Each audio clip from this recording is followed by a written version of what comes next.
প্রথম কাজ আরম্ভ করিয়াই উলাপুর গ্রামে পোস্টমাস্টারকে আসিতে হয়। গ্রামটি অতি সামান্য, নিকটে একটি নীলকুঠি আছে। তাই কুঠির সাহেব অনেক জোগাড় করিয়া এই নূতন পোস্ট অফিস স্থাপন করাইয়াছে। আমাদের পোস্টমাস্টার কলিকাতার ছেলে। জলের মাছকে ডাঙায় তুলিলে যেরকম হয়, এই গণ্ডগ্রামের মধ্যে আসিয়া পোস্টমাস্টারেরও সেই দশা উপস্থিত হইয়াছে। একখানি অন্ধকার আটচালার মধ্যে তাহার আপিস, অদূরে একটি পানা পুকুর এবং তাহার চারিপারে জঙ্গল। কুঠির গোমস্তা প্রভৃতি যে সকল কর্মচারী আছে তাহাদের ফুরসত প্রায় নাই, এবং তাহার ভদ্রলোকের সহিত মিশিবার উপযুক্ত নহে। বিশেষত কলিকাতার ছেলে ভালো করিয়া মিশিতে জানে না। অপরিচিত স্থানে গেলে হয় উদ্ধত, নয় অপ্রতিভ হইয়া থাকে। এই কারণে স্থানীয় লোকের সহিত তাহার মেলামেশা হইয়া ওঠে না। অথচ হাতে কাজ অধিক নাই। কখনো কখনো দুটো একটা কবিতা লিখিতে চেষ্টা করেন। তাহাতে এমন ভাব ব্যক্ত করিয়াছেন যে সমস্ত দিন তরু পল্লবের কম্পন এবং আকাশের মেঘ দেখিয়া জীবন বড় সুখে কাটিয়া যায়। কিন্তু অন্তর্যামী জানেন, যদি আরব্য উপন্যাসের কোনো দৈত্য আসিয়া এক রাত্রের মধ্যে এই শাখা পল্লব সমেত সমস্ত গাছগুলা কাটিয়া পাকা রাস্তা বানাইয়া দেয় এবং সারি সারি অট্টালিকা আকাশের মেঘকে দৃষ্টিপথ হইতে রুদ্ধ করিয়া রাখে, তাহা হইলে এই আধমরা ভদ্র সন্তানটি পুনশ্চ নবজীবন লাভ করিতে পারে। পোস্টমাস্টারের বেতন অতি সামান্য, নিজে রাঁধিয়া খাইতে হয়, এবং গ্রামের একটি পিতৃমাতৃহীন অনাথা বালিকা তাহার কাজকর্ম করিয়া দেয়, চারিটি চারিটি খাইতে পায়। মেয়েটির নাম রতন, বয়স 12-13। বিবাহের বিশেষ সম্ভাবনা দেখা যায় না। সন্ধ্যার সময় যখন গ্রামের গোয়াল ঘর হইতে ধূম কুণ্ডলায়িত হইয়া উঠিত, ঝোপে ঝোপে ঝিল্লি ডাকিত, দূরে গ্রামের নেশাখোর বাউলের দল খোল করতাল বাজাইয়া উচ্চস্বরে গান জড়িয়া দিত, যখন অন্ধকার দাওয়ায় একলা বসিয়া গাছের কম্পন দেখিলে কবির হৃদয়েও ঈষৎ হৃৎকম্প উপস্থিত হইত, তখন ঘরের কোণে একটি ক্ষীণ শিখা প্রদীপ জ্বালিয়া পোস্টমাস্টার ডাকিতেন, রতন। রতন দ্বারে বসিয়া এই ডাকের জন্য অপেক্ষা করিয়া থাকিত, কিন্তু এক ডাকে ঘরে আসিত না। বলিত, কে গা বাবু, কেন ডাকছ? পোস্টমাস্টার বলিত, তুই কি করছিস? রতন বলিত, এখনই চুলো ধরাতে যেতে হবে হেসেলের। পোস্টমাস্টার বলিত, তোর হেসেলের কাজ পরে হবে, এখন একবার তামাকটা সেজে দে তো। অনতি বিলম্বে দুটি গাল ফুলাইয়া কলিকায় ফু দিতে দিতে রতনের প্রবেশ। হাত হইতে কলিকাটা লইয়া পোস্টমাস্টার ফস করিয়া জিজ্ঞাসা করেন, আচ্ছা রতন, তোর মাকে মনে পড়ে? সে অনেক কথা, কতক মনে পড়ে, কতক মনে পড়ে না। মায়ের চেয়ে বাপ তাহাকে বেশি ভালোবাসিত। বাপকে অল্প অল্প মনে আছে। পরিশ্রম করিয়া বাপ সন্ধ্যাবেলায় ঘরে ফিরিয়া আসিত। তাহারই মধ্যে দৈবাত দুটি একটি সন্ধ্যা তাহার মনে পরিষ্কার ছবির মতো অঙ্কিত আছে। এই কথা হইতে হইতে ক্রমে রতন পোস্টমাস্টারের পায়ের কাছে মাটির উপর বসিয়া পড়িত। মনে পড়িত তাহার একটি ছোট ভাই ছিল। বহু পূর্বেকার বর্ষার দিনে একদিন একটা ডোবার ধারে দুইজনে মিলিয়া গাছের ভাঙা ডালকে ছিপ করিয়া মিছামিছি মাছ ধরা খেলা করিয়াছিল। অনেক গুরুতর ঘটনার চেয়ে সেই কথাটাই তাহার মনে বেশি উদয় হইত।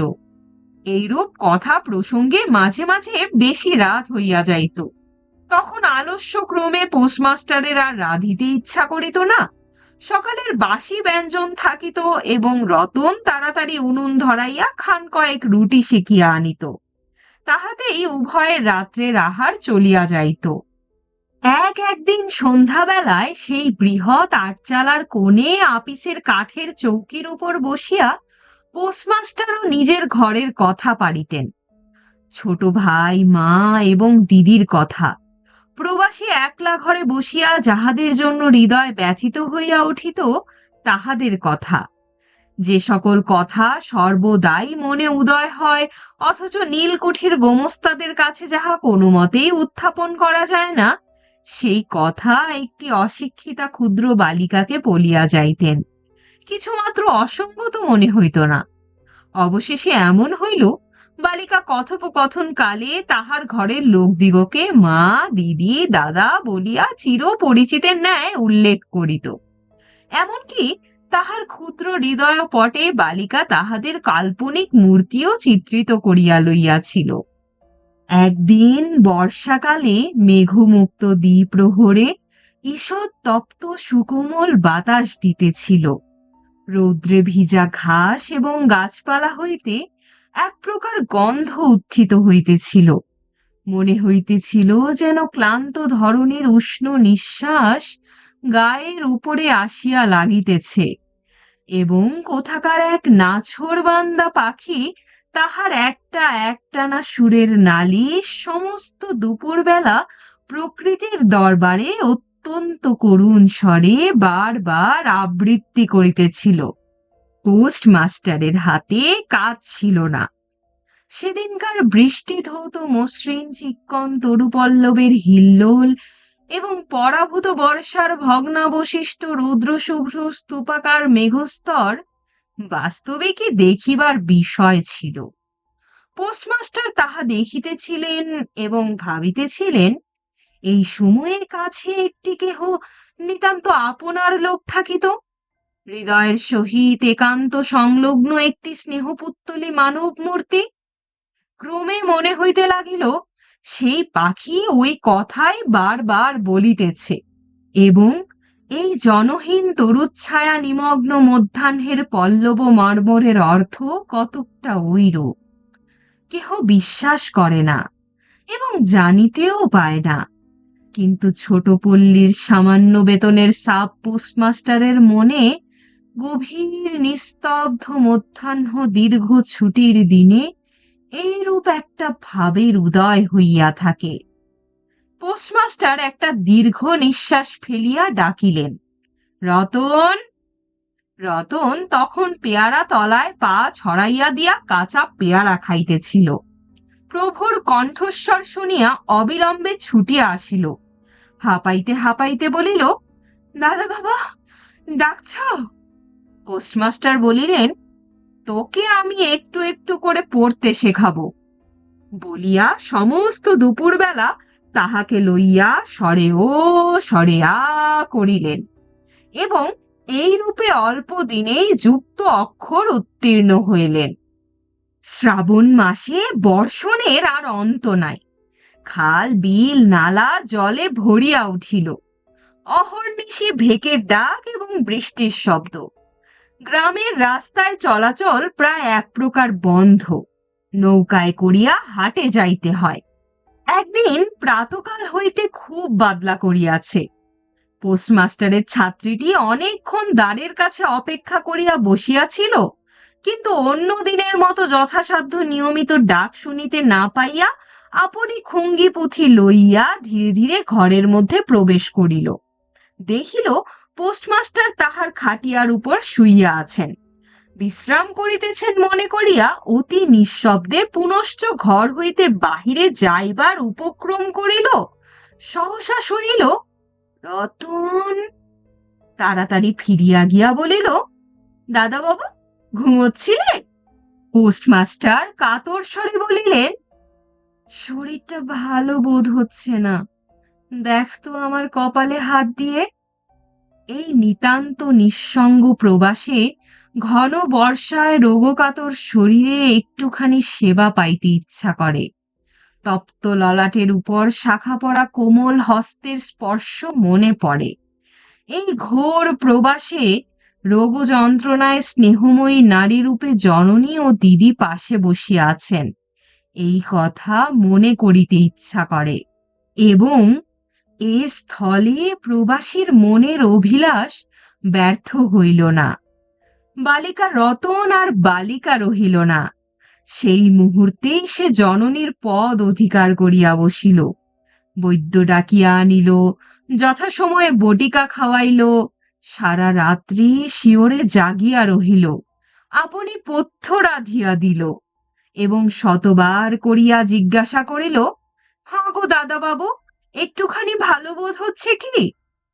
বহুদিন পরে পোস্টমাস্টার ক্ষীণ শরীরে রোগশয্যা ত্যাগ করিয়া উঠিলেন। মনে স্থির করিলেন, আর নয়, এখান হইতে কোনো মতে বদলি হইতে হইবে। স্থানীয় অস্বাস্থ্যের উল্লেখ করিয়া তৎক্ষণাৎ কলিকাতায় কর্তৃপক্ষদের নিকট বদলি হইবার জন্য দরখাস্ত করিলেন। রোগসেবা হইতে নিষ্কৃতি পাইয়া রতন দ্বারের বাহিরে আবার তাহার স্বস্থান অধিকার করিল, কিন্তু পূর্ববৎ আর তাহাকে ডাক পড়ে না। মাঝে মাঝে উকি মারিয়া দেখে পোস্টমাস্টার অত্যন্ত অন্যমনস্ক ভাবে চৌকিতে বসিয়া অথবা খাটিয়ায় শুইয়া আছেন। রতন যখন আহ্বান প্রত্যাশা করিয়া বসিয়া আছে, তিনি তখন অধীর চিত্তে তাহার দরখাস্তের উত্তর প্রতীক্ষা করিতেছেন।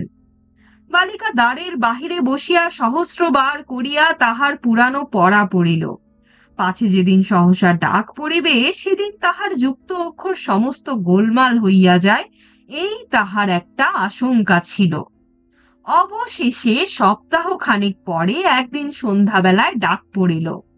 উৎপেলিত হৃদয়ে রতন গৃহের মধ্যে প্রবেশ করিয়া বলিল, দাদা বাবু, আমাকে ডাকছিলে? পোস্টমাস্টার বলিলেন, রতন, কালই আমি যাচ্ছি। রতন বলিল, কোথায় যাচ্ছ দাদা বাবু? পোস্টমাস্টার বলিলেন, বাড়ি যাচ্ছি। রতন বলিল, আবার কবে আসবে? পোস্টমাস্টার বলিলেন, আর আসব না। রতন আর কোনো কথা জিজ্ঞাসা করিল না। পোস্টমাস্টার আপনিই তাহাকে বলিলেন, তিনি বদলির জন্য দরখাস্ত করিয়াছিলেন, দরখাস্ত নামঞ্জুর হইয়াছে, তাই তিনি কাজে জবাব দিয়া বাড়ি যাইতেছেন। অনেকক্ষণ আর কেহ কোনো কথা কহিল না। মিটমিট করিয়া প্রদীপ জ্বলিতে লাগিল, এবং এক স্থানে ঘরের জীর্ণ চাল ভেদ করিয়া একটি মাটির সরার উপর টপ টপ করিয়া বৃষ্টির জল পড়িতে লাগিল। কিছুক্ষণ পরে রতন আস্তে আস্তে উঠিয়া রান্নাঘরে রুটি গড়িতে গেল। অন্য দিনের মতো তেমন চটপট হইল না। বোধ করি মধ্যে মধ্যে মাথায় অনেক ভাবনা উদয় হইয়াছিল। পোস্টমাস্টারের আহার সমাপ্ত হইলে পর বালিকা তাহাকে জিজ্ঞাসা করিল, দাদাবাবু, আমাকে তোমাদের বাড়ি নিয়ে যাবে? পোস্টমাস্টার হাসিয়া কহিলেন, সে কি করে হবে? ব্যাপারটা যে কি কি কারণে অসম্ভব তাহা বালিকাকে বুঝানো আবশ্যক বোধ করিলেন না। সমস্ত রাত্রি স্বপ্নে এবং জাগরণে বালিকার কানে পোস্টমাস্টারের হাস্যধ্বনির কণ্ঠস্বর বাজিতে লাগিল, সে কি করে হবে? ভোরে উঠিয়া পোস্টমাস্টার দেখিলেন তাহার স্নানের জল ঠিক আছে। কলিকাতার অভ্যাস অনুসারে তিনি তোলা জলে স্নান করিতেন। কখন তিনি যাত্রা করিবেন সে কথা বালিকা কি কারণে জিজ্ঞাসা করিতে পারে নাই। পাছে প্রাতকালে আবশ্যক হয়, এই জন্য রতন তত রাত্রে নদী হইতে তাহার স্নানের জল তুলিয়া আনিয়াছিল। স্নান সমাপন হইলে রতনের ডাক পড়িল। রতন নিঃশব্দে গৃহে প্রবেশ করিল এবং আদেশ প্রতীক্ষায় একবার নীরবে প্রভুর মুখের দিকে চাহিল। প্রভু কহিলেন, রতন, আমার জায়গায় যে লোকটি আসবেন তাকে বলে দিয়ে যাব, তিনি তোকে আমারই মতন যত্ন করবেন। আমি যাচ্ছি বলে তোকে কিছু ভাবতে হবে না। এই কথাগুলি যে অত্যন্ত স্নেহগর্ভ এবং দয়ার্দ্র হৃদয় হইতে উত্থিত সে বিষয়ে কোনো সন্দেহ নাই, কিন্তু নারী হৃদয় কে বুঝিবে? রতন অনেক দিন প্রভুর অনেক তিরস্কার নীরবে সহ্য করিয়াছে, কিন্তু এই নরম কথা সহিতে পারিল না। একেবারে উচ্ছ্বসিত হৃদয়ে কাঁদিয়া উঠিয়া কহিল, না না, তোমার কাউকে কিছু বলতে হবে না, আমি থাকতে চাই নে। পোস্টমাস্টার রতনের এরূপ ব্যবহার কখনো দেখেন নাই, তাই অবাক হইয়া রহিলেন। নূতন পোস্টমাস্টার আসিল, তাহাকে সমস্ত চার্জ বুঝাইয়া দিয়া পুরাতন পোস্টমাস্টার গমনোন্মুখ হইলেন। যাইবার সময় রতনকে ডাকিয়া বলিলেন, রতন, তোকে আমি কখনো কিছু দিতে পারিনি, আজ যাবার সময় তোকে কিছু দিয়ে গেলুম, এতে তোর দিন কয়েক চলবে। কিছু পথ খরচা বাদে তাহার বেতনের যত টাকা পাইয়াছিলেন পকেট হইতে বাহির করিলেন। তখন রতন ধুলায় পড়িয়া তাহার পা জড়াইয়া ধরিয়া কহিল, দাদা বাবু, তোমার দুটি পায়ে পড়ি, তোমার দুটি পায়ে পড়ি, আমাকে কিছু দিতে হবে না। তোমার দুটি পায়ে পড়ি, আমার জন্য কাউকে কিছু ভাবতে হবে না, বলিয়া এক দৌড়ে সেখান হইতে পলাইয়া গেল। ভূতপূর্ব পোস্টমাস্টার নিঃশ্বাস ফেলিয়া হাতে কার্পেটের ব্যাগ ঝুলাইয়া, কাঁধে ছাতা লইয়া, মুটের মাথায় নীল ও শ্বেত রেখায় চিত্রিত টিনের পেট্রা তুলিয়া ধীরে ধীরে নৌকাভিমুখে চলিলেন। যখন নৌকায় উঠিলেন এবং নৌকা ছাড়িয়া দিল, বর্ষা বিস্ফারিত নদী ধরণীর উচ্ছ্বলিত অশ্রুরাশির মতো চারিদিকে ছলছল করিতে লাগিল। তখন হৃদয়ের মধ্যে অত্যন্ত একটা বেদনা অনুভব করিতে লাগিলেন। একটি সামান্য গ্রাম্য বালিকার করুণ মুখচ্ছবি যেন এক বিশ্বব্যাপী বৃহৎ অব্যক্ত মর্ম ব্যথা প্রকাশ করিতে লাগিল। একবার নিতান্ত ইচ্ছা হইল ফিরিয়া যাই, জগতের ক্রোড় বিচ্যুত সেই অনাথিনীকে সঙ্গে করিয়া লইয়া আসি। কিন্তু তখন পালে বাতাস পাইয়াছে, বর্ষার স্রোত খরতর বেগে বহিতেছে, গ্রাম অতিক্রম করিয়া নদীকূলের শ্মশান দেখা দিয়াছে, এবং নদী প্রবাহে ভাসমান পথিকের উদাস হৃদয়ে এই তত্ত্বের উদয় হইল, জীবনে এমন কত বিচ্ছেদ, কত মৃত্যু আছে, ফিরিয়া ফল কি, পৃথিবীতে কে কাহার। কিন্তু রতনের মনে কোনো তত্ত্বের উদয় হইল না। সে সেই পোস্ট অফিস গৃহের চারিদিকে কেবল অশ্রু জলে ভাসিয়া ঘুরিয়া ঘুরিয়া বেড়াইতেছিল। বোধ করি তাহার মনে ক্ষীণ আশা জাগিতেছিল, দাদাবাবু যদি ফিরিয়া আসে, সেই বন্ধনে পড়িয়া কিছুতেই দূরে যাইতে পারিতেছিল না। হায় বুদ্ধিহীন মানব হৃদয়, ভ্রান্তি কিছুতেই ঘোচে না। যুক্তিশাস্ত্রের বিধান বহু বিলম্বে মাথায় প্রবেশ করে, প্রবল প্রমাণকেও অবিশ্বাস করিয়া মিথ্যা আশাকে দুই বাহু পাশে বাঁধিয়া বুকের ভিতরে প্রাণপণে জড়াইয়া ধরা যায়। অবশেষে একদিন সমস্ত নাড়ি কাটিয়া হৃদয়ের রক্ত শুষিয়া সে পলায়ন করে। তখন চেতনা হয় এবং দ্বিতীয় ভ্রান্তি পাশে পড়িবার জন্য চিত্ত ব্যাকুল হইয়া ওঠে। শুনছিলেন বাংলা ভাষার সর্বশ্রেষ্ঠ সাহিত্যিক রবীন্দ্রনাথ ঠাকুর রচিত গল্পের সংকলন গল্পগুচ্ছ হতে প্রাপ্ত একটি কালজয়ী গল্প পোস্টমাস্টার। গল্পটি পাঠ করেছি আমি, তাফান্নুম তানজিম শিফা। গল্প ও গল্প পাঠ সম্পর্কিত যে কোনো মতামত এবং পছন্দের কোনো গল্প, কবিতা, উপন্যাস, নাটক আমার কণ্ঠে শুনতে আগ্রহী হলে কমেন্ট করে জানান। গল্পটি ভালো লাগলে অবশ্যই বন্ধুদের সাথে শেয়ার করবেন, কারণ ভিউ, লাইক, সাবস্ক্রাইব আমাদের প্রতিনিয়ত কন্টেন্ট তৈরিতে অনুপ্রেরণা জুগিয়ে চলে, এটা আপনারা সকলেই জানেন। আমাদের আজকের আয়োজন এখানেই শেষ। সবাই সুস্থ থাকুন, শুনতে থাকুন গল্পযোগ।